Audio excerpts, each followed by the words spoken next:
Hi, in today's video we will discuss what is prompt engineering and how exactly it works.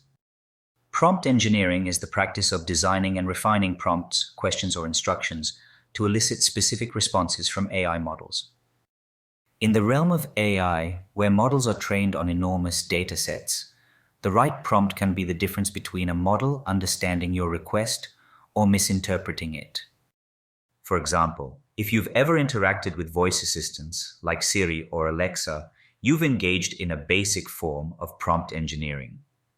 The way you phrase your request, play some relaxing music versus play Beethoven's symphony, can yield vastly different results. Now let's move to some of the key elements of a prompt. First one is input data. This is the specific information or data you want the model to process. It could be a paragraph, a set of numbers, or even a single word. Second component is instructions. This is the core directive of the prompt. It tells the model what you want it to do. For example, summarize the following text provides a clear action for the model. Within instructions, we can use a pro tip, and that is role-playing.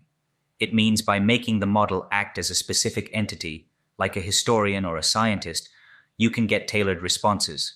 For example, as a nutritionist, evaluate the following diet plan might yield a response grounded in nutritional science.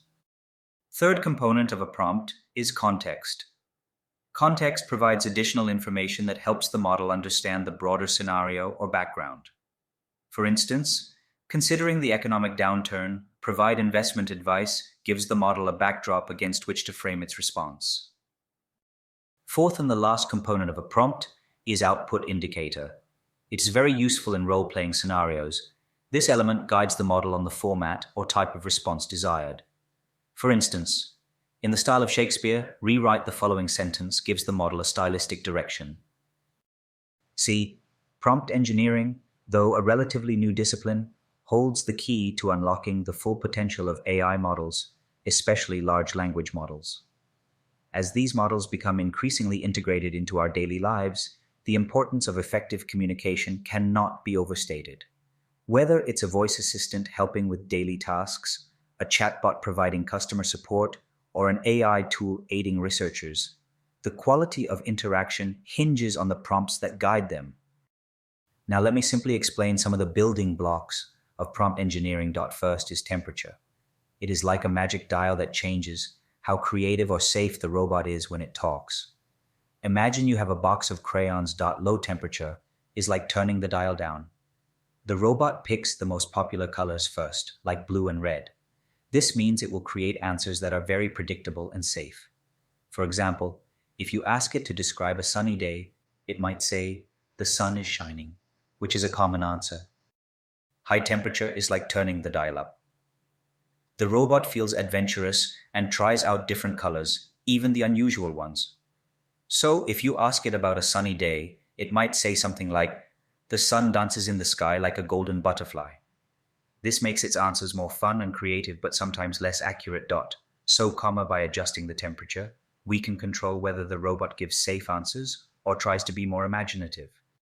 This is another way for the robot to choose its words.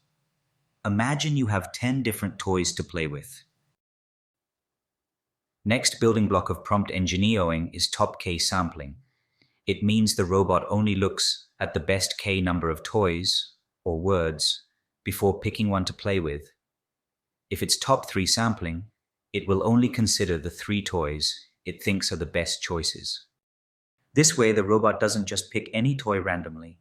It picks from its favorites, which helps keep its answers interesting but still make sense. Putting it all together, when the robot uses both temperature and top K sampling together, if the temperature is low and top K is set to 3, it will give very safe and common answers. And if the temperature is high and top K is set to 5, it will come up with creative and varied responses. By adjusting these settings, we can help the robot tell stories or answer questions in ways that are just right for what we need. Now, let's move to loss function. Imagine you are playing a game where you have to throw a ball into a basket. Each time you throw the ball, you want to see how close you got to making it in. Think of the loss function as a scorekeeper. It tells you how far your ball landed from the basket. If you missed by a lot, the scorekeeper gives you a high score, meaning you did poorly. If you were really close, the scorekeeper gives you a low score, meaning you did well. In machine learning, the loss function does something similar. It measures how wrong the model's guesses are compared to the correct answers. And the last concept is gradient. Now, let's say after each throw, you want to improve your aim based on where your last throw landed. The gradient is like having a coach who watches your throws and tells you how to adjust your aim. If you missed too far to the left, the coach might say, aim a little more to the right next time. In machine learning, the gradient helps the model understand how to change its guesses to get better scores, lower loss. It shows which direction to go in order to improve.